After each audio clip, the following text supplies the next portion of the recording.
আসসালামু আলাইকুম ওয়া রাহমাতুল্লাহি ওয়া বারাকাতুহু। কেমন আছেন সবাই? আশা করি সকলে ভালো আছেন। ঘুরে আসলাম প্রাচীনতম ঐতিহাসিক স্থাপনা সিলেট শাহিদগাহ থেকে।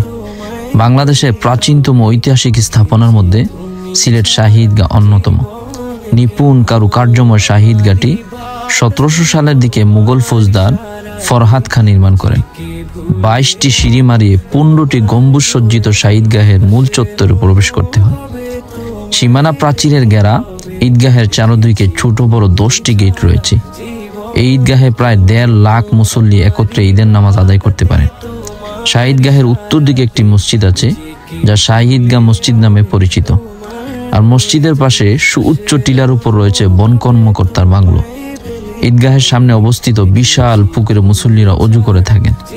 এছাড়া দক্ষিণ দিকে বাংলাদেশ টেলিভিশনের সিলেট কেন্দ্র এবং পূর্ব দিকে হযরত শাহ জালাল রহমতুল্লাহ আলাইহির সফর সঙ্গী শাহ মিরারজি রহমতুল্লাহ আলাইহি মাজার এবং সিলেট আবহাওয়া অফিস রয়েছে।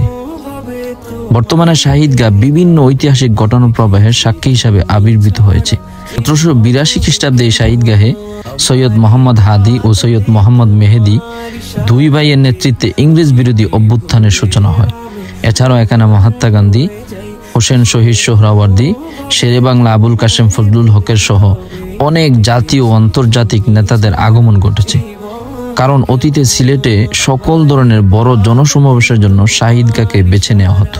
এটি সিলেটের এক প্রাচীন স্থাপত্য ও অনেক ঐতিহাসিক ঘটনার সাক্ষী। মোগল ঐতিহ্যের এই স্মারক স্থাপনাটি সিলেটের ইতিহাস ও ঐতিহ্যের অংশ। 2015 সালে 180 ফুট উচ্চতার মিনারও তৈরি করেন, যা ঐতিহাসিক এই ঈদগাহের সৌন্দর্য বাড়িয়েছে বহুগুণ। সিঁড়ি পেরিয়ে উঠতে হয় সিলেটের শাহিদগাহে। ঈদের দিন ছাড়া অন্য দিনগুলোতে প্রচুর মানুষ পাহাড়, টিলা আর বৃক্ষরাজির মধ্যে থাকা ঈদগাহ ঘুরতে আসেন। 300 বছরের ঐতিহ্যবাহী স্থাপনা সিলেটের শাহিদগাহ।